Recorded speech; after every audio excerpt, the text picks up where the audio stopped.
कि नवंबर जस मजा जनवरी में न पई हो, नवंबर जस मजा जनवरी में न पई हो, गद्दा जस मजा दरी में न पई हो, ठांस के पिस्टल बुलेट से चली हो, दरोगा जस मजा मास्टरी में न पई हो। जी, आपका बचपन कहाँ बीता और हाँ। माहौल कैसा था? सपोर्टिव था या संघर्ष भरा था? अच्छा ग्रामीण परिवेश जो होता है वो रहा। तो जितने पढ़े उतने भाई चराए, उतने खेले और उतने बाबू से मार खाए। सर, कभी घर के सामान में कटौती भी किए हैं? हमें देते नहीं थे, हम इतना ईमानदारी नहीं रहे कि हमारे घर वाले कोई हमें सामान दें कि पैसा दें और सामान लेके आओ। सर, आपकी शायरी की शुरुआत कैसे हुई और आप शायरी किस हालात में? कह सकते हैं कि हमारी दरोगा बनने के बाद शायरी की कविता की शुरुआत हुई, जो है चुपके चुप। सर, आज लाखों युवा पुलिस की तैयारी कर रहे हैं। हाँ। उनके लिए सर क्या मैसेज है कि वो ज्यादा मेहनत करें कि संघर्ष पूरा हो जाए? जब कोई भर्ती आती है वो एक अफवाह भी अपने साथ लाती सर, एक और आपकी शायरी थी। है। लोकसभा चुनाव के दौरान आपने एक कविता सुनाई थी, ना कोई का डर मां ना कोई के दबाव में चले हैं। तो सर, ये मैसेज की राजनीति को लेकर था कि पब्लिक के लिए था? पब्लिक के लिए था। सर, अब चुनाव की बात की तो ये क्वेश्चन बहुत पब्लिक के मन में भी घूमता है कि ईवीएम ये हैक हो सकती है कि नहीं, क्योंकि भाजपा सरकार में भी आरोप लगता है कि ईवीएम हैक के सत्ता में आ जाती है। ऐसा होता है ना, कहते हैं कि जिसका काम उसी को छाजे, जिसका काम उसी को छाजे और करे तो डंडा। सर, एक सवाल ये है कि अखिलेश यादव की समाजवादी सर पॉलिटिक्स अच्छी है कि योगी जी की हिंदुत्ववादी, और इन दोनों का सर भविष्य क्या है? इसका निर्णय जनता को करना चाहिए।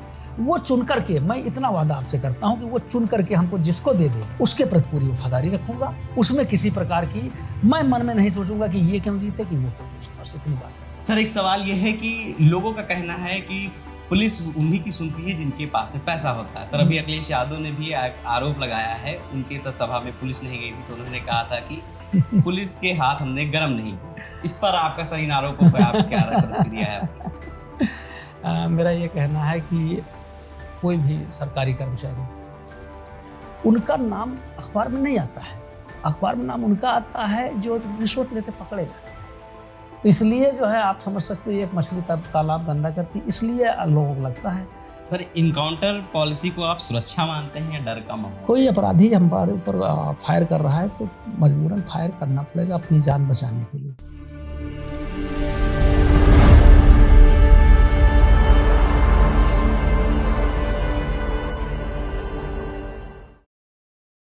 नमस्कार दोस्तों, आज हमारे साथ एक ऐसी शख्सियत बैठे हैं जिनके वर्दी में शक्ति है और शायरी में मिठास। लाखों करोड़ों लोग इनके शायरी के तुरंत दीवाने हो जाते हैं। हमें लगता है हम आप तक जैसे इंट्रो पहुंचा रहे हैं उस पर सर का शायरी जरूर बन गया होगा। हमारे साथ आज बैठे हैं धर्मराज शायर। बहुत बहुत सर स्वागत है। नमस्कार सर।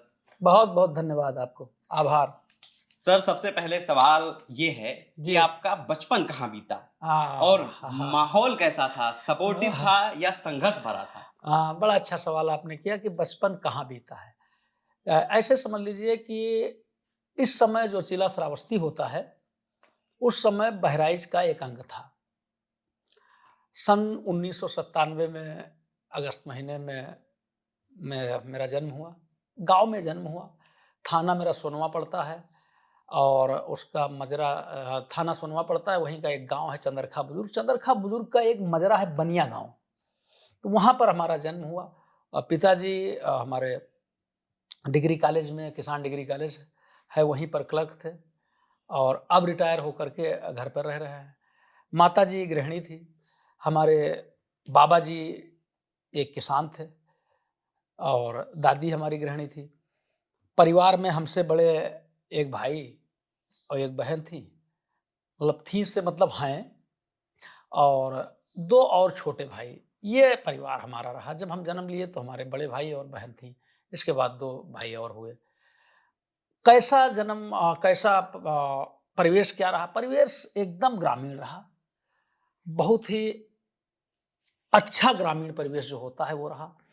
घर में भी चूंकि पिताजी पढ़े लिखे, एमए पास, एमए बीएड हैं, और बड़े बाबा जी जो है स्कूल में हेडमास्टर, कह सकते हैं, भैया भी पढ़ रहे थे, तो कह सकते हैं घर में पढ़ाई लिखाई का माहौल था और खेती किसानी का भी माहौल था। तो जितने पढ़े उतने भैंस चराए, उतने खेले और उतने बाबूस मार खाए। गाँव भैंस चराए? हाँ, खूब भैंस चराए, खेत जोते हैं। और अपने मतलब किसी दूसरे के यहाँ नहीं किए हैं, लेकिन अपने खेत में मजदूरी पर वो गेहूँ भी काटे हैं। जैसे हमारे यहाँ मजदूरी का रेट है 17 पूरी में 1 पूरी, मतलब उसको जो गेहूँ की फसल होती है, हाँ, हाँ। तो उसको जब बनाते हैं तो उसको पूरी बोलते हैं। हाँ, ठीक ना? एक पूरी वो खाने वाली, एक वो पूरी बोलते हैं। हाँ, तो गेहूँ वहाँ वाली। जो मजदूरी का रेट चलता था उस हाँ, समय, वो रेट होता था 16 जो है किसान की, एक जो काटने वाले की। तो उस रेट पर अपने खेत में हम काटे भी हैं। मतलब आपका बचपन भी संघर्ष से भरा था सर। हाँ, जूता लात खाए तो संघर्ष है जानो उसको, और क्या, बाबू बहुत मारते थे। क्यों थोड़ा मारते थे बाबूजी? शैतान थे हम, और काहे मारते थे? पिता क्यों मारेगा बच्चे को? शैतान ज़रूरत से ज़्यादा थे इसलिए मारते थे। और अब पूछोगे आप कि मतलब अमीरी में रहे कि गरीबी में रहे? तो मैं बता दूँ आपको कि घर में किसी भी प्रकार की कोई समस्या नहीं थी। पैसे की कोई समस्या नहीं थी, या मतलब ज़रूरत की चीज़ों की कोई समस्या नहीं थी। जैसे ज़रूरत की चीज़ों में मान लो आप 2 पैंट 2 बूशर्ट हमेशा रहे, चप्पल हमेशा रहे, बहुत महँगे नहीं रहे तो ठंडक में जूता ज़रूर मिल गए। तो ये सब तो जो भौतिक सुविधाएँ थी वो थी, लेकिन खर्च करने के लिए, अपने खर्च करने के लिए पैसे नहीं थे। बाबू पैसा नहीं देते थे। आप ₹10 माँगो, ₹10 का हिसाब दोगे तो स हिसाब में भी सामान बताओ, क्या चाहिए तुम्हें? मतलब घर का वो जो सामान लाके देंगे, पैसा नहीं नगद देते थे। और खर्चे के नाम पर जैसे 25 पैसा रोज़ से शुरुआत हुई थी, जब कक्षा 6 में मैं पहुँचा था तो 25 पैसा रोज़ देते थे।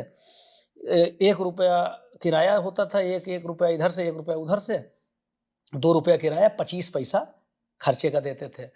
तो उसी में मतलब कई बार बस वाले छोटा समझ के नहीं लेते थे किराया, तो बच जाता था, आधा किराया था ₹1, तो बच जाता था, उस दिन दावत हो जाती थी। 50 पैसे का एक समोसा मिलता था। और जब हम मतलब जानने वाले हुए उस समय 1 पैसा, 2 पैसा, 3 पैसा बंद हो चुका था, आना-वाना बंद हो चुका था। 5 पैसा का सिक्का चलता था। सर कभी घर के सामान में कटौती भी किए हैं हमें कि देते नहीं थे, हम इतना ईमानदार नहीं रहे कि हमारे घर वाले कोई हमें सामान दें कि पैसा दें और सामान लेके आओ। हम आज तक नहीं कुछ मतलब लाए, कुछ नहीं, कोई भी चीज़ नहीं, कभी नहीं दिए कि जाकर के सब्जी ले आओ या जाकर के कोई सामान खरीदने के लिए कपड़ा ले आओ। बाबू हमारे खुद सारी चीज़ें लाते। अभी भी बाबू जो है उतना बढ़िया मोटरसाइकिल अब नहीं चला पाते हैं, तो कोई दूसरे के साथ लेकर जाते हैं, सब्जी-वब्जी खुद लाते हैं। बाबू हमारे सब सामान खुद लाते थे। कभी विज्ञान, भूगोल, इतिहास, कोई किताब खरीदने की 1 पैसा नहीं दिए, कोई कॉपी खरीदने की 1 पैसा नहीं दिए। सब पैसा जो है वो देते थे कि मतलब सामान बताओ, लिस्ट में नोट कराओ, सामान लो। पैसा नहीं देते थे बाबू, पैसा तो देते ही नहीं थे एकदम। सर आपकी शायरी की शुरुआत कैसे हुई और आप शायरी किस हालात में लिखी? हाँ, बड़ा अच्छा सवाल आपका है। एक्चुअल में हम बचपन में ही हमारे बाबू किताबें लाते थे। कोर्स के अलावा अपना भी उपन्यास पढ़ते थे। हम लोगों के लिए नंदन, चंपक, चंदा मामा, बाल हंस, ये सब किताबें चलती थी उस समय बच्चों की। सुमन सौरभ, तो ये सब किताबें वो हमारे लिए क्या, बच्चों के लिए लाते थे। अब बच्चों में ज़्यादा इंटरेस्ट हम ही को था पढ़ने का। कहानियाँ पढ़ने का, उपन्यास पढ़ने का शौक हम ही को बचपन में था ज़्यादा। तो हम वो जो किताबें वो लाते थे, उनको पढ़ते थे। उसी से कहानियाँ-वहानियों पर इंटरेस्ट जगा, फिर उपन्यासों के प्रति जो है इंटरेस्ट जगा, उपन्यास भी बड़े-बड़े हम पढ़ने लगे। कविता की शुरुआत कहाँ से हुई, ऐसे समझ सकते हैं कि मैं जब दरोगा बन गया, तो ट्रेनिंग सेंटर पर जो है सांस्कृतिक कार्यक्रम होते थे, उसमें सब कुछ ना कुछ सुनाते थे। तो हम भी वही चीज़ सुनाने के लिए हमने भी कविताएँ जो है दोस्तों के साथ, दोस्तों के कहने पर कविताएँ लिखीं। वो धीरे-धीरे शुरुआत उसी से हुई। बहुत दिन तक हम पब्लिक मंच पर नहीं गए, सिर्फ़ अपने साथ वाले दोस्तों को हँसाते रहे, गुदगुदाते रहे, सुनाते रहे। लेकिन फिर धीरे-धीरे जब मंच पे आए तो फिर जनता तक पहुँचे तो आप लोगों को खबर लगी। तो कह सकते हैं कि हमारी दरोगा बनने के बाद अ, शायरी की, कविता की शुरुआत हुई, जो है चुपके-चुपके। खुल कर के शुरुआत हुई 2019 से। खुल के जब तगड़े से शुरुआत हुई 2019 से मान सकते हैं। सर पुलिस सेवा चुनने का फैसला कब लिया? ये मजबूरी थी या अंदर से उठी पुकार थी सर? बड़ा अच्छा सवाल आपने किया है कि पुलिस सेवा चुनने का निर्णय कब लिया। एक्चुअल में हम लोग जिस परिवेश से आते हैं, उस परिवेश में सेवा चुनने का निर्णय उन्हें कुछ नहीं होता है। हम पढ़ाई कर रहे होते हैं, हम कोई बहुत बड़ी नौकरी के लिए पढ़ाई कर नहीं रहे होते हैं। मध्यम वर्गीय, निम्न मध्यम वर्गीय परिवार से होते हैं। हम ढूंढते हैं एक नौकरी और सभी नौकरियों में भरते हैं फार्म। हाँ, ठीक है, हमारे बड़े भाई जब पुलिस में हो गए, सिपाही हो गए, तो हमारा भी मन था कि हम भी पुलिस में जाएँ, वो सच्चाई है। लेकिन पुलिस की नौकरी न मिले तो हम दूसरी नौकरी नहीं करेंगे, ऐसा कुछ नहीं था। हम सब में फार्म भर रहे थे, समूहगा में भर रहे थे, लेखपाल में भर रहे थे, बैंक के कैशियर में भर रहे थे, क्लर्क में भर रहे थे, सिपाही में भर रहे थे, सब में, मास्टर के लिए भर रहे थे, सब में एक तरफ से फार्म अप्लाई कर रहे थे। ईश्वर की कृपा हुई, सब इंस्पेक्टर वाले में फाइनल सिलेक्शन मिला। बाकी परीक्षाओं में नाम आता गया, किसी में इंटरव्यू से बाहर हुए, किसी में वेटिंग लिस्ट तक नाम पहुंच पाया, किसी में पास नहीं हुए, वो सारी चीज़ें। लेकिन फाइनली जब दरोगा में नाम आ गया तो दरोगा हो गए। अब पुलिस के प्रति जो हमारा लगाव है वो भैया की नौकरी की वजह से ज़्यादा था कि भैया भी हमारी वर्दी पहनते, हम भी वर्दी पहने, इच्छा थी। लेकिन एकदम यही नहीं कि अब नौकरी दूसरी नहीं करेंगे, कोई दूसरी मिलेगी, तो ऐसा कुछ नहीं था। और एक चीज़ और बताए, पुलिस के लिए हमने बहुत बाद में सोचा, पुलिस के लिए हमने बहुत बाद में सोचा। अच्छी लगती थी पुलिस की नौकरी, देखते अच्छा लगता था, वर्दी सिपाही उपाही गाँव में आ जाते थे सब एक तरफ से, तो अच्छा लगता था। लेकिन हमारी हाइट बहुत कम थी, हम बहुत छोटे थे। अपने क्लास में बीएससी फर्स्ट ईयर तक हमारी क्लास में हमसे छोटा कोई बच्चा नहीं होता था, हमारी हाइट बहुत कम थी। सर हाइट बढ़ाने कोई टिप थी क्या? पता नहीं टिप क्या थी, मतलब एक तो जेनेटिक भी कह सकते हो, क्योंकि पिताजी की भी हाइट लंबी है, छोटे भाइयों की, छोटा भाई हमसे भी लंबा है, बड़े भाई जो है बहुत लंबे नहीं है, लेकिन पुलिस की नौकरी भर का है, उससे थोड़ा सा लंबे हैं। छोटा भाई जो हमसे छोटा है वो उसका 1-2 अंगुल हमसे छोटा है। तो हम आज, बाबा हमारे खूब लंबे थे, तो एक जेनेटिक भी हो सकता है, दूसरा खेले कूदे को। सर इसका कोई और अब टिप भाई होता है देखिए कि आज जो, आज के इस दौर में हाँ लाखों हाँ, युवा तैयारी कर रहे हैं, तो देखिए उनका थोड़ी बताते हैं सी लोग, हाइट की वजह से उनका रुक बहुत जाता बहुत है। अच्छा कह रहे हैं, बताते हैं लोग कि बिम खींचने से हाइट बढ़ती है और दौड़ने से भी हाइट बढ़ती है, और जो स्ट्रेचिंग वगैरह है इससे हाइट बढ़ती है, ताड़ासन वगैरह जो करते हैं ये वाला हाथ वाला, इससे भी बढ़ती है, लोग बताते हैं। हमने किया है, हमारी बढ़ी भी है, ये भी सही है। अब हमारी जेनेटिक भी है, और मतलब हो सकता है थोड़ा सा एक्सरसाइज की वजह से एक मतलब 1-2-4-5 मिलीमीटर बढ़ गई हो, ये चीज़ है। सर आज लाखों युवा पुलिस की तैयारी कर रहे हाँ हैं, हाँ। उनके लिए सर क्या मैसेज है कि वो ज्यादा मेहनत करें कि संघर्ष मिल देखिए जाए जब, उनको, उनकी संघर्ष पूरा हो जाए सर? बहुत अच्छी बात आपने कही। जब कोई भर्ती आती है, तो सिर्फ भर्ती नहीं आती है, वो एक अफ़वाह भी अपने साथ लाती है। अफ़वाह ये लाती है कि इस भर्ती में वो लोग होंगे जो पैसा देंगे। अफ़वाह ये लाती है कि वो लोग होंगे जिनका मंत्री जी से जुगाड़ होगा, जिनका पुलिस के बड़े अधिकारियों से जुगाड़ होगा, जिनका आईएएस, आईपीएस से जुगाड़ होगा, वो लोग भर्ती होंगे। जिनके रिश्तेदार उसमें विभाग में बैठे होंगे, वो लोग होंगे। ये अफ़वाह उसके साथ चलती है। सत्यता ये है कि जो डिज़र्व करता है, वो होता है। तो मैं ऐसे युवाओं को सबसे पहले ये कहता हूँ कि आपको तैयारी ही करनी, दूसरा कोई विकल्प नहीं है आपके पास। और अफ़वाह में आप लोग न पड़ें, पढ़ाई पर विशेष ध्यान दें। मन बहुत चंचल है, उसको अगर आपने विकल्प दे दिया कि अगर हम इसमें नहीं लगेंगे तो ये इधर चले जाएँगे, पत्रकारिता कर लेंगे, नहीं लगे तो वकालत पढ़ के वकालत करना शुरू कर देंगे। वो एक सम्मानित पेशा है वकालत करना, ऐसा नहीं गड़बड़ है। लेकिन अगर आप मन को अपने तैयारी करते समय विकल्प दे देंगे कि हमारे पास ये विकल्प, हम मतलब फ़िल्म लाइन में चले जाएँगे, हम प्रधानी लड़ जाएँगे। अगर आपने अपने मन को विकल्प दे दिया, तो फिर आप तैयारी नहीं कर सकते हैं। इसलिए विकल्पहीन कि भैया कुछ नहीं जीवन में, जो है ये तैयारी है। और हमने कहा कि अफ़वाहों में मत पड़ जाना, तुम अपनी तैयारी रखना। आए आए पढ़ने वाले लड़कों, अफ़वाहों में मत पड़ जाना, लड़के लड़कियों, अफ़वाहों में मत पड़ जाना, तुम अपनी तैयारी रखना। आए कितनी विषम परिस्थिति, अपनी कोशिश जारी रखना। कोशिश करने से कच्चा तन पक्का पूरा बन जाता है। जलधाराएं अगर ठान ले, पत्थर चूरा बन जाता है।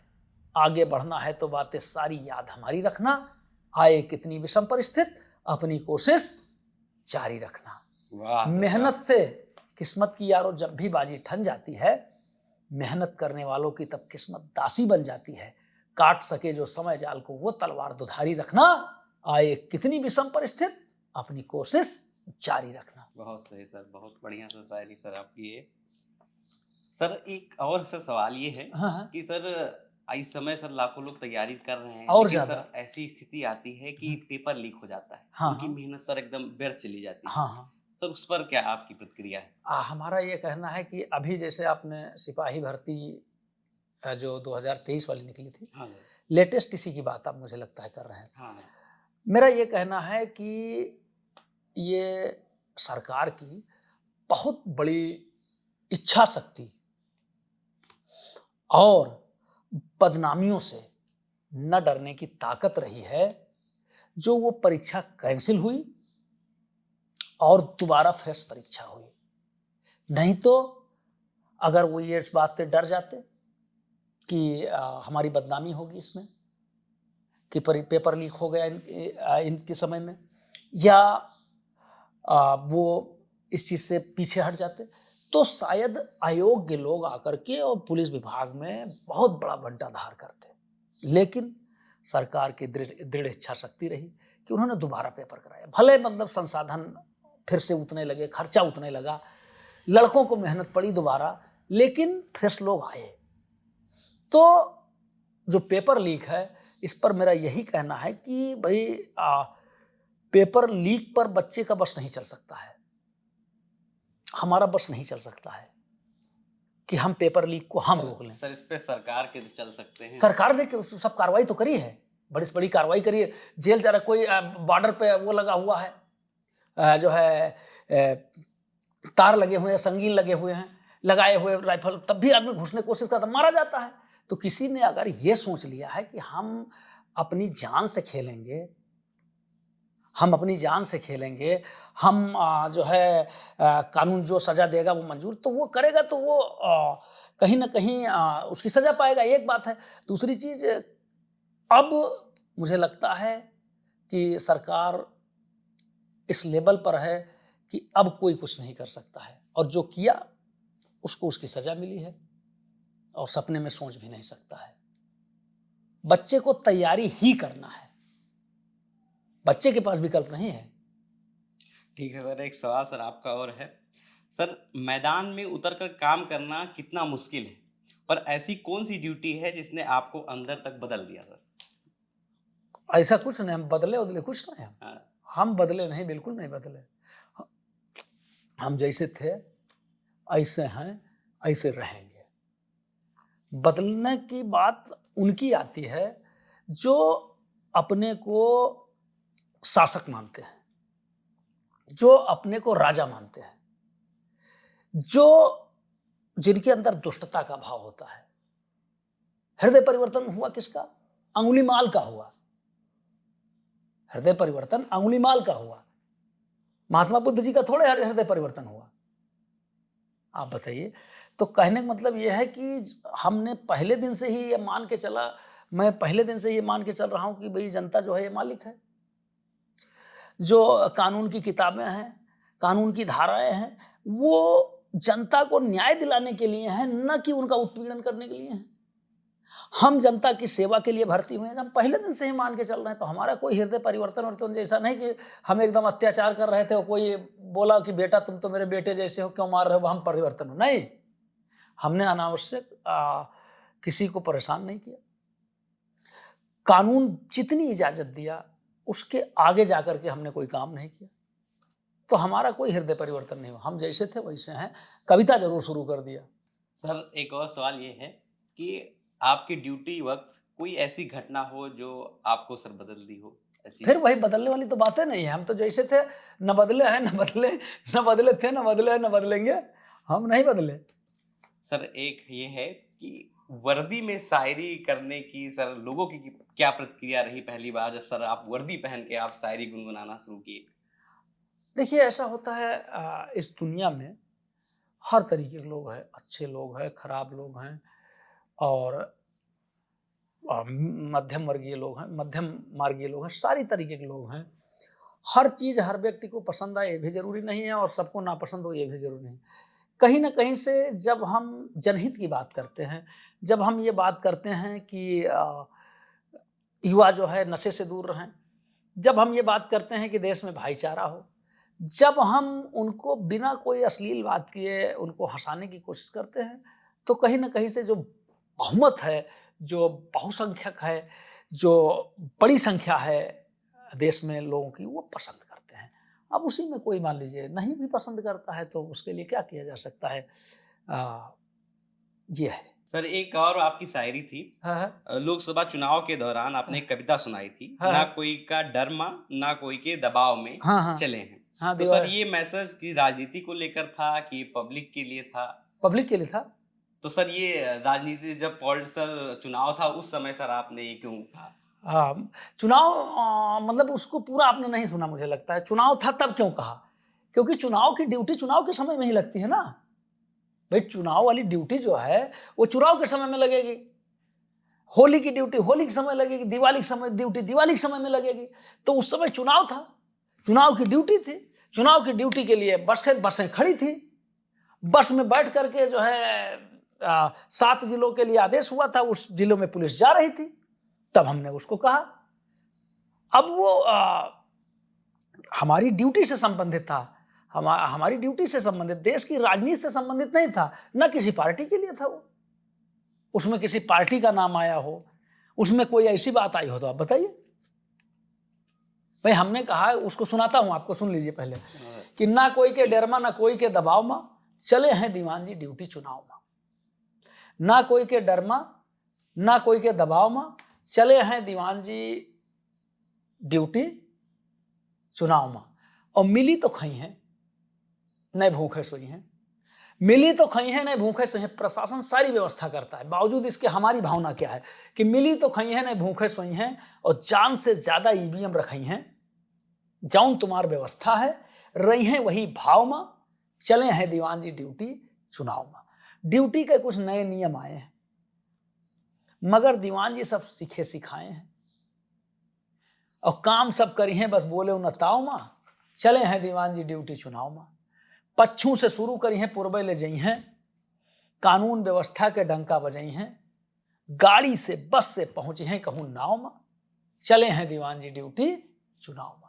अब ये कौने पार्टी के लिए हम वोट मांग रहे हैं ये बताओ भाई, कोई बताओ अगर किसी को एतराज हो तो, कि ये किस पार्टी के लिए हम वोट मांगने गए। इसमें कहीं पार्टी का नाम आया, इसमें कहीं से जो है ध्रुवीकरण की बात आई, इसमें किसी को प्रेरित किया जा रहा हो कि नहीं इस पार्टी को वोट देना। ऐसा नहीं, हम लोग भी आप तो देख रहे हो मिलियन में फॉलोअर्स हैं, मिलियंस में फॉलोअर्स हैं। हाँ। और बहुत सारे ऐसे लोग हैं जो चुनाव के समय पूछते हैं भैया किसको वोट दे दें, पूछते हैं किसको वोट दे दें। ईश्वर साक्षी है कि मैंने एक भी बार किसी से किसी पार्टी के लिए कहा हो कि इसको वोट कर दीजिए, किसी प्रत्याशी के लिए वोट कहा हो कर दीजिए, कभी नहीं कहता। मेरा काम नहीं है वो। कौन अच्छा है ये जनता चुने, जिसको चुन के तुम दोगे उसके हम वफादार रहेंगे, इसकी गारंटी लेते हैं। सर अब चुनाव की बात की तो एक क्वेश्चन बहुत पब्लिक के मन में भी घूमता है कि हाँ। ईवीएम ये हैक हो सकती है कि नहीं, क्योंकि भाजपा सरकार में भी आरोप लगता है कि ईवीएम हैक के सत्ता में आ जाती है। ऐसा होता है ना, कहते हैं कि जिसका काम उसी को छाजे, जिसका काम उसी को छाजे, और करे तो डंडा बाजे। हमसे अगर कोई पूछेगा जिस चीज के बारे में नहीं पता है, मैं एक बात इस पे कहूंगा, एक बात जरूर इस पे कहूंगा कि जिस चीज को मुझे नहीं पता है उस पे मैं क्या कह दूं कि हाँ या ना, जब मुझे मालूम ही नहीं। लेकिन एक बात कहूंगा, अगर ऐसा होता, मैं कंफर्म नहीं कह रहा हूं, लेकिन दुनियादारी देख कर कह रहा हूं कि अगर ऐसा होता, अगर ऐसा होता, हैक का कोई सिस्टम होता, तो देश की जो पार्टियां हैं ये चुनाव ही नहीं लड़ती, चुनाव ही नहीं लड़ती। भाई अगर हमको मालूम होगा, अगर हमको मालूम होगा कि ये हैक है मामला, तो हम क्यों लड़ने जाएंगे। किसी ने लड़ना छोड़ा है क्या? किसी ने लड़ना छोड़ा है क्या? नहीं छोड़ा है, नहीं छोड़ा है। छोड़ेंगे क्या? किसी ने कहा कि भाई अगर हम ईवीएम से चुनाव कराओगे तो हम चुनाव ही नहीं लड़ेंगे, किसी ने कहा क्या? नहीं कहा है। तो इस आधार पे उनके व्यवहार से मैं कह सकता हूं कि नहीं हैक होती है। उनके व्यवहार से, अपने ज्ञान से नहीं कहता हूं कि हम देखे हैं कि हैक है कि नहीं है। अगला अभी क्लिप धड़क्के से कटे कि सर ने कह दिया कि ईवीएम नहीं हैक होती है। लो, अब हमने तो नहीं कहा, हमने इस तरह कहा कि जो लड़ते हैं उनका व्यवहार देख के लगता है। वो लड़ते ही नहीं, अगर ईवीएम हैक होती तो लड़ते ही नहीं, उनके व्यवहार से। हम थोड़े, हमको इंजीनियर थोड़े, हमको क्या मालूम। सर आपकी पहचान सोशल मीडिया पर कैसे बनी? सब धीरे धीरे पहचान ले, एक वीडियो डाले तो एक एक वीडियो सब पहले कब डाले आप? पहला वीडियो मुझे लगता है 2019 में डाले, 2019 में या 20 में, 19 या 19-20 में, हमें लगता है जनवरी 20 में डाले हैं पहला वीडियो, या उससे पहले डाल चुके थे 19 में जन्माष्टमी के समय, अब इतना कंफर्म नहीं है, लेकिन हाँ सोशल मीडिया पहला वीडियो 19 में जन्माष्टमी के समय शायद डाले थे। तभी से मतलब एक वीडियो डाले तो एक आध लोग पहचाने, फिर 2 डाले, 2-4 पहचाने, फिर और पहचाने, फिर और पहचाने, फिर डालने लगे, पहचानने लगे, वायरल हुए वीडियो, तमाम वीडियो। आदमी को 1-2 वीडियो वायरल होता है, हमारा कम से कम 2 सैकड़ा वीडियो ऐसे हैं जो वायरल हैं, तो धीरे धीरे पहचान हो गई। आपकी शायरी को पब्लिक बहुत प्यार दी। हाँ निश्चित रूप से पब्लिक से ही है, पब्लिक नहीं प्यार देगी तो फिर वो कोई नौकरी तो है नहीं कि मतलब एक बार अगर आपको हासिल हो गई तो मतलब चलती जाएगी। सर एक सवाल ये है कि अखिलेश यादव की समाजवादी सर पॉलिटिक्स अच्छी है कि योगी जी की हिंदुत्ववादी, और इन दोनों का सर भविष्य क्या है? थोड़ा सर इस पे। मुझे लगता है कि ये सवाल मेरे से संबंधित नहीं है। नहीं सर, कुछ प्रतिक्रिया दें आप इस मैं पर। बता तो रहा हूँ कि मुझे लगता है कि ये सवाल मुझसे संबंधित नहीं है। इसका निर्णय जो है जनता को करना चाहिए, इसका निर्णय जनता को करना चाहिए। वो चुन करके, मैं इतना वादा आपसे करता हूं कि वो चुन करके हमको जिसको दे देगी उसके प्रति पूरी वफादारी रखूंगा। उसमें किसी प्रकार की मैं मन में नहीं सोचूंगा कि ये क्यों जीते कि वो क्यों जीते, बस इतनी बात समझ लीजिए। सर एक और ये है कि कंटेंट आप खुद बनाते हैं कि आपके पीछे टीम काम करती है? टीम तो कोई है नहीं, बस परिवार है, अपना परिवार है। आप लोग आ गए, आप आ गए, बाकी अपना परिवार है। बाकी कंटेंट हम खुद ही सोचते हैं, कोई टीम है ही नहीं हमारे पास, ना एडिटर है, ना फोटोग्राफर है, ना कैमरामैन है, कुछ नहीं, सब ईश्वर की कृपा है बस। सर वायरल होने के बाद लाइफ में क्या बदला? सम्मान बढ़ा या हर कदम पर दबाव बढ़ गया? दबाव तो कोई नहीं बढ़ा है, और लोग प्यार करते हैं, और सम्मान को मैं तौलता नहीं हूँ। जो प्यार से हमसे मिला उससे प्यार से मिला। मैं अपनी तरफ से सबको रिस्पेक्ट करता हूँ, सबका सम्मान करता हूँ और सबको प्यार करता हूँ। जो मुझसे मिलता है सबको मैं प्यार करता हूँ। तो ये उम्मीद करता हूँ कि जब मैं प्यार कर रहा हूँ, मैं रिस्पेक्ट कर रहा हूँ, तो निश्चित रूप से ये व्यक्ति हमारा रिस्पेक्ट कर रहा है, हमसे प्यार कर रहा है, जो हमसे संबंधित है, हमसे मिलता है। कोई अपने मन में असम्मान करे, करता रहे।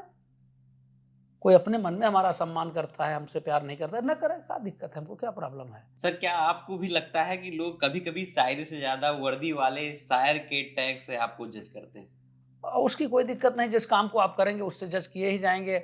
पुलिस में कार्य करना एक बहुत ही सम्मानजनक कार्य है। पुलिस किसी भी कार्य को, उस कार्य को त्वरित कर देती है जिसके अगर कानूनी रूप से देखा जाए तो बहुत लंबे लंबे समय लगेंगे। समझौता करा दिया, खूंटा विवाद है छोटा सा, जा करके तो त्वरित फैसला कर देती है, त्वरित न्याय दे देती है, त्वरित रूप से जो है राहत दे देती है लोगों को। तो पुलिस का कार्य करना बहुत ही सम्मानित कार्य है। मेरे लिए गर्व का विषय है कि मैं खाकी को धारण करता हूँ। सर एक सवाल यह है कि लोगों का कहना है कि पुलिस उन्हीं की सुनती है जिनके पास में पैसा होता है। सर अभी अखिलेश यादव ने भी आरोप लगाया है, उनके सभा में पुलिस नहीं गई थी तो उन्होंने कहा था कि पुलिस के हाथ हमने गर्म नहीं किए। इस पर आपका सर इन आरोपों पर आप क्या प्रतिक्रिया है आपकी? मेरा ये कहना है कि कोई भी सरकारी कर्मचारी अगर गलत करता है तो उसको पकड़ने के लिए तमाम संस्थाएं हैं, और हम आप रोज देखते हैं कि कोई ना कोई गिरफ्तार हो रहा है, अरेस्ट किया जा रहा है, जेल भेजा जा रहा है। तो कहीं ना कहीं छोटी मोटी कमियां तो ही हैं। अब रही बात, बहुत सारे लोग ईमानदारी से काम करते हैं, बहुत सारे लोग ईमानदारी से काम करते हैं, लेकिन ईमानदारी से जो काम करते हैं उनका नाम अखबार में नहीं आता है। अखबार में नाम उनका आता है जो रिश्वत लेते पकड़े जाते हैं। तो इसलिए जो है आप समझ सकते हैं, एक मछली तालाब गंदा करती, इसलिए लोगों को लगता है। बाकी बहुत लोग हैं जो ईमानदारी से काम करते हैं, जनता की सुनवाई करते हैं, पूरा पूरा दिन जनता के लिए मरते हैं, मिटते हैं, खटते हैं। अब रही बात की इंटरेस्ट की बात, तो आप लोग भी उसी को दिखाते हो जो भ्रष्टाचार में लिप्त होता है, और जनता भी मतलब अखबार में उसी को पढ़ने को पाती है जो मतलब कहीं पकड़ा गया रिश्वत लेते हुए। कहीं आपने लास्ट बार किसी अखबार में ये कब पढ़ा कि इस मामले में पुलिस गई और जो है त्वरित न्याय कर दिया? रिश्वत नहीं पढ़ा होगा। कभी कोई छाप दिया तो छाप दिया, नहीं तो छापते ही नहीं। नहीं सर, ये वाला भागने की मसाला कहानियां पुलिस की होती हैं सर। कम छपती हैं, कम छपती हैं। सर मेरा सवाल ये था कि गरीब के पास में अगर पैसा नहीं होता तो उनकी सुनवाई नहीं की जाती है। इसको सर आप, क्योंकि गरीब ज़्यादा सर दबते हैं, क्योंकि जिनके पास सर पैसा नहीं होता वो अक्सर दबाए जाते हैं, आए दिन सर खबर भी आती है। उस पर आपकी सर क्या राय है? मेरा यही कहना है कि गरीब हो या अमीर, कानून जो है अपराध पे चलता है। किसी भी कानून में गरीब को अ, अपराध से छूट देने की और अमीर को फंसा देने की बात नहीं है। किसी भी कानून में नहीं कि जो गरीब है अपराध करे तो उसको छोड़ दो। तो ये गरीब और अमीर का कॉन्सेप्ट ही नहीं है कानून में। कानून में कॉन्सेप्ट है जो है वादी का, गवाह का, मुल्ज़िम का। हमारी आईपीसी, सीआरपीसी में वादी, गवाह और मुल्ज़िम, इस हिसाब से लोगों का ट्रीटमेंट होता है। कहीं कोई गलत करता है, पहली बात तो ये है कि नीचे से ऊपर तक अधिकारी हैं। आपकी हर स्टेप पे सुनवाई होती है। थाने पर थानेदार बैठता है, सर्किल में सीओ साहब बैठते हैं। पुलिस की अब अगर बात करते हैं, सर्किल में सीओ साहब बैठते हैं। जिले पे एडिशनल साहब, कप्तान साहब बैठते हैं। रेंज पर डीआईजी साहब या आईजी साहब कह लीजिए। ज़ोन पर एडीजी साहब और सबसे बड़े अधिकारी पुलिस के डीजीपी साहब पुलिस मुख्यालय में बैठते हैं। किसी भी स्तर पर आपको लगता है कि आपके साथ गलत हो रहा है तो उसके ऊपर जाकर के शिकायत हो सकती है, और लोग करते हैं। अब रही बात किसी का काम नहीं हुआ, किसी काम नहीं हुआ तो मतलब उसको वो कहेगा कि भाई हमारा इसलिए नहीं हुआ कि उसने जो है पैसा दे दिया, उसने ये कर दिया, उसने वो कर दिया। जबकि हर लेवल पर जो है उसकी क्वेरी होती है। मुख्यमंत्री जी के तक जो है सरकार तक लोग शिकायत करते हैं, फिर अदालत तक जाते हैं। ऐसा कैसे आप कह सकते हो कि नहीं आप सिर्फ पैसे की सुनी जाती है? जो पैसे की सुनते हैं वो पकड़े जाते हैं, गिरफ्तार होते हैं, अरेस्ट होते हैं, जेल जाते हैं, जो भी सरकारी कर्मचारी इसमें करते हैं। तो कानून की सुनना है, पैसे की नहीं।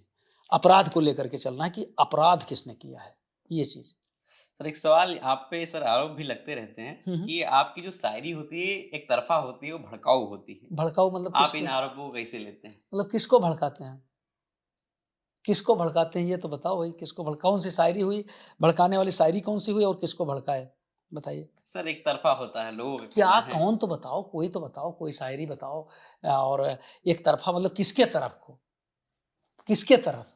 इन आरोपों को आप कैसे लेते हैं? अरे मेरे भाई तो ये तो बताओगे कि कौन सी शायरी इस भड़काऊ वाली शायरी सरकार है? के फ़ेवर में होती है शायरी। हाँ, यस, होती है। ये सही बात है। सरकार के फ़ेवर में शायरी ज़्यादातर होती है। तो हम सरकार के नौकर हैं यार। सर जो हमारा जो है नियमावली है, सेवा नियमावली है, उसमें हम सरकार की आलोचना नहीं कर सकते हैं। ठीक, सरकार की तारीफ़ करने पर रोक नहीं है। अगर सरकार ने कोई अच्छा काम किया तो बिल्कुल हम कहेंगे, उसमें कौन-सी बात है। सर तो आलोचना भी तो कर सकते हैं, सरकार की कुछ कैसे कर कमियाँ सकते भी हैं? और होती हैं। अल्लाह 1,40,000 सरकार महीने में देती है, तुम दो हर महीना हमको, कराओ आलोचना, जितनी मन हो इतनी आलोचना कराओ। भई सरकार से हमको तनख्वाह मिलती है, वो पैसा हमको कोई गारंटी ले कि ये पैसा आपको आजीवन मिलता रहेगा, पेंशन मिलती रहेगी तुम्हें, और इसके बाद हम सोचेंगे कि क्या करना है, क्या नहीं करना है। भैया उसका क्या जुगाड़ है? हमारा जो तनख्वाह थी उसका कोई जुगाड़ है तुम्हारे पास? आलोचना तो हमसे करवाओ सरकार की, लेकिन जो पैसवा मिलता है उसका कोई जुगाड़ बताओ हमको, कहाँ से आएगा? क्या हमको तनख्वाह मिलने लगेगी, हम आलोचना शुरू कर दें? ठीक है, हमको तनख्वाह, फिर सेवा नियमावली है, हमको आलोचना अगर करना है सरकार की, तो हमको पहले इस्तीफा देना चाहिए, नौकरी छोड़नी चाहिए, इसके बाद आलोचना करनी चाहिए। नौकर को ये अधिकार नहीं है कि मालिक की आलोचना करे। हमारा अधिकार तब बनेगा जब हम नौकरी छोड़ दें। तो हमारी कोई इरादा नहीं नौकरी छोड़ने का, यार इतना अच्छा खासा चल रहा है, क्या फ़ायदा? सर एक आपका सर बहुत वायरल है, हुँ, मतलब कि सर हमारे ही सर, हम भी गोंडा के रहने वाले हुँ, हैं, हुँ, तो हुँ। गोंडा बस्ती इधर सबके है, बच्चे बच्चे की जुबान में है ये सर। है आपकी शायरी नवंबर जस मजा अरे तो जनवरी न वो कोई वाला सब चमका दीजिए एक बार हमारे जब दर्शक भी। जब तू गोंडा कहे हो तब फारसी काहे बोला था, तो जो उम्र हम बोले थे उम्र बोल बोल बतवाओ। ऐसे वो है कि नवंबर जस मजा जनवरी में न पई हो, नवंबर जस मजा जनवरी में न पई हो, गद्दा जस मजा दरी में न पई हो, ठांस के पिस्टल बुलेट से चली हो, दरोगा जस मजा मास्टरी में न पई हो। वाह ऐसे है। सर, बहुत आपका सर ये शायरी बहुत ज्यादा वायरल है सर। हाँ खूब वायरल, एक एक कम से कम एक सैकड़ा वीडियो वायरल है, पहली एक बार इसको सैकड़ा। कब कब कहाँ गुनगुनाए थे ये पहली बार उन्नाव ट्रेनिंग सेंटर पर गए रहे, वहीं से 2 वीडियो वायरल हो गए रहे। मतलब एक अभी कहे और 5 मिनट बाद 10 कदम दूर से दूसर वीडियो बन गया, दोनों वीडियो वायरल हो गया। और मतलब इसके सैकड़ों वीडियो वायरल हैं इसके, जब डाल दो तब मिलियन पार जाते। सर यूपी में कानून व्यवस्था कितनी जमीनी स्तर पर उतरती दिखती? कानून व्यवस्था अच्छी है, बढ़िया है, ठीक है। और कहीं ना कहीं जहाँ अपराध है वहाँ कार्रवाई होती है, सख्त कार्रवाई होती है। सर इनकाउंटर पॉलिसी को आप सुरक्षा मानते हैं या डर का माहौल?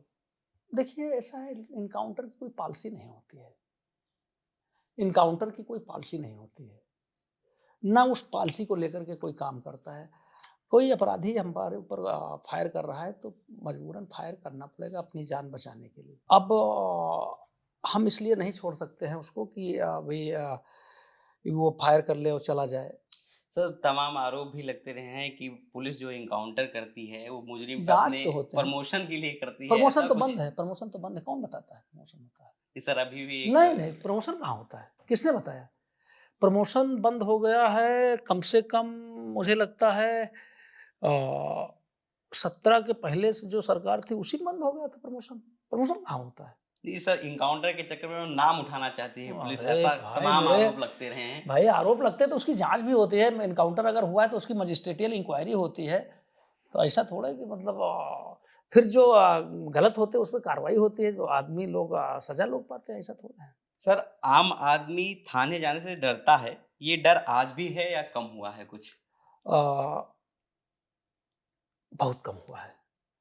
जिसको ज़रूरत है लगातार जा रहे हैं। और थाने जाने के लिए आपको कोई आर्थिक स्थिति की आवश्यकता नहीं कि नहीं इतना पैसा होगा तभी थाने जाएगा, ऐसा कुछ भी नहीं है। गरीब से गरीब आदमी जाता है। ये थाना ना हो, पुलिस ना हो तो मुझे लगता है शासन ना हो तो लगता है कि जिस तरह बड़ी मछली छोटी को खा जाती है इसी तरीके से लोग एक दूसरे को दबा जाएँ। तो ऐसा नहीं है, जाते हैं लोग।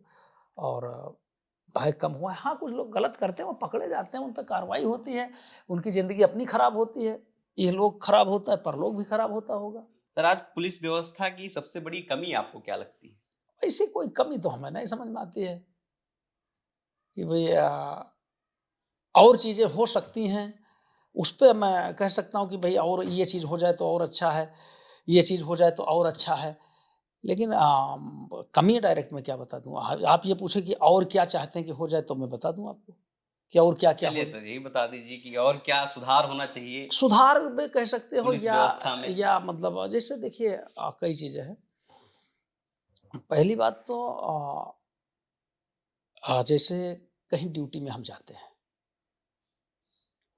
तो हमको अपनी जेब से पैसा लगाना पड़ता है। वो टीए-डीए हम भरते हैं, वो मिल जाता है हमको, अलग चीज़ है। तो कहीं अचानक हम डरते हैं कि भई जो है हम जाएँगे 6 महीने बाद पैसा मिलेगा, साल भर के बाद पैसा मिलेगा। वो एडवांस हो जाए तो मज़ा आ जाए।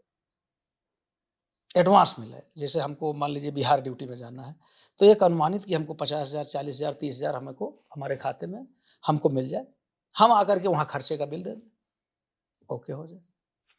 अब वो सारी चीज़ें बहुत कुछ नहीं हो सकती हैं, इसलिए नहीं हो पाती हैं क्योंकि जितनी पैसा जितना देश में होगा उसी हिसाब से सुविधाएँ मिलेंगी। अभी हम लोग जैसे बहुत बड़ी जनसंख्या के दबाव से भी जूझ रहे हैं, रिसोर्सेज़ की कमी से भी जूझ रहे हैं। बावजूद इसके बहुत लगातार सुधार होता चला जा रहा है। जब हम लोग पुलिस विभाग में आए थे, तो 100 लीटर डीज़ल मिलता था। एक जीप होती थी जिसमें से ज़्यादातर धक्का से स्टार्ट होती थी। लेकिन अब उसकी जगह पर बढ़िया प्रत्येक थाने पास 2 जीपें हैं, 2 गाड़ियां हैं, बोलेरो से लेकर के मतलब टाटा सुमो टाइप की 2-2 गाड़ियां हैं हर थाने पर। एक कोतवाल की है, एक स्टा मोबाइल है। 4-5 गाड़ियां 112 नंबर की हैं जो थाने में दिन भर मतलब जहां पर 100 लीटर डीजल मिलता था, वहां पर आज की डेट में कम से कम 2000 लीटर डीजल, 2000 अगर 2000 से कम नहीं लगता है, 2000 लीटर डीजल जो है प्रत्येक थाने को मिल रहा है।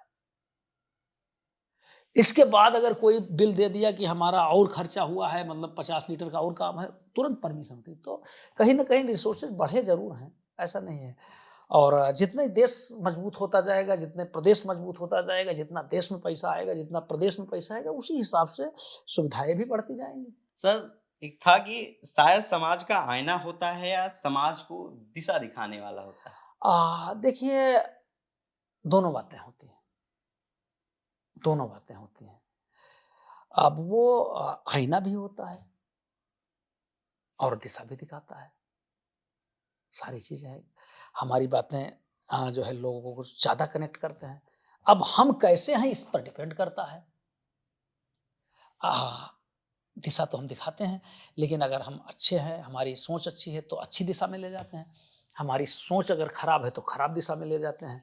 केवल कवि या शायर हो जाने से कोई व्यक्ति जो है बहुत अच्छा नहीं हो सकता है, जब तक उसकी सोच ना अच्छी हो, जब तक वो मनुष्य को मनुष्य न समझे, जब तक वो मानव मात्र से, मानव जाति से प्रेम न करे, जब तक उसको जीवों के प्रति दया न हो, तब तक उसका कवि या लेखक होना महत्वपूर्ण नहीं है।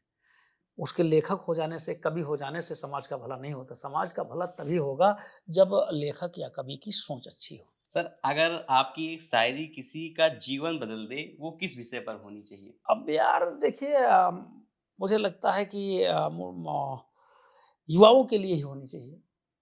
युवा जिसको पढ़ करके अगर कहीं इधर-उधर भटक रहे हैं, अपने लक्ष्य से दूर जा रहे हैं, तो अपने लक्ष्य की तरफ मुड़ जाएँ। उसी विषय पर ज़्यादा मुझे लगता है कि होनी चाहिए। सर, एक शायरी इस पे कुछ बता दीजिए। अ, अभी एक जो है आपको सुनाया कि क्या नाम है, अ, अफ़वाहों में मत पड़ जाना सुनाना। और एक ऐसे है कि उठो अब हो जाओ तैयार। जब भर्ती आती है तो उसके लिए मोटिवेशन है कि उठो अब हो जाओ तैयार, ये मौका अच्छा आया यार, न इसे बेकार करो, लक्ष्य पर वार करो। पकड़ लो अभी पकड़ लो अभी सही तुम राह, मिलेगी गहराई में थाह, खुद को तैयार करो, लक्ष्य पर वार करो। सर, एक शायरी आप सुनाइए जो आपके जीवन का सबसे प्रिय एक शायरी हो। प्रिय तो सब है, लेकिन चूंकि खाकी धारण करता हूँ, खाकी के लिए मैंने लिखा कि कांटों में जकड़ा हुआ इज्जत का ताज हूँ, कांटों में जकड़ा हुआ इज्जत का ताज हूँ, खाकी हूँ गरीबों दबे कुचलों की आवाज हूँ। सर्दी में बरसात में, दिन हो चाहे रात में, रैलियों में मेलों में हो या किसी बारात में, सिसकियों का ढांढस हूँ मैं, शोषितों का नाज हूँ, खाकी हूँ गरीबों दबे कुचलों की आवाज हूँ। हो दशहरा या दिवाली, ईद हो या चाहे होली, पत्थरों की मार हो या झेलना हो चाहे गोली, पहुंचे जो अंजाम तक उस सफर का आगाज हूँ, खाकी हूँ गरीबों दबे कुचलों की आवाज हूँ। माँ बहन और बेटियों की हिफाजत में खड़ा हूँ, आपकी खातिर न जाने कितनी तोपों से लड़ा हूँ, चीर हूं मैं द्रौपदी की आप सबकी लाज हूँ, खाकी हूं गरीबों दबे कुचलों की आवाज हूँ। पीड़ितों और शोषितों के लिए मैं एक ढाल हूँ, जो दमन इनका करें उनके लिए मैं काल हूँ, काल सर्पों के लिए हूँ काल ऐसा बाज हूँ, खाकी हूं गरीबों दबे कुचलों की आवाज हूँ। वाह! कोरोना संकट के समय भी मैं दिखाई पड़ रहा था, आपके जीवन की खातिर आप ही से लड़ रहा था, जान की बाजी लगाए हुए मैं जाबाज हूँ, खाकी हूं गरीबों दबे कुचलों की आवाज हूँ। जय हिंद। बहुत-बहुत सर धन्यवाद, बहुत आपने धन्यवाद हमको आपको। समय दिया। आपको बहुत बहुत धन्यवाद, आपके द मिलर चैनल को बहुत धन्यवाद, सभी दर्शकों को सादर प्रणाम करता हूं और प्रार्थना करता हूं कि भैया को प्यार दीजिए और भैया के साथ साथ जो है ना, इधर भी। हाँ, और क्या, अपना काम नहीं भूलना चाहिए। धर्मराज कवि शायर।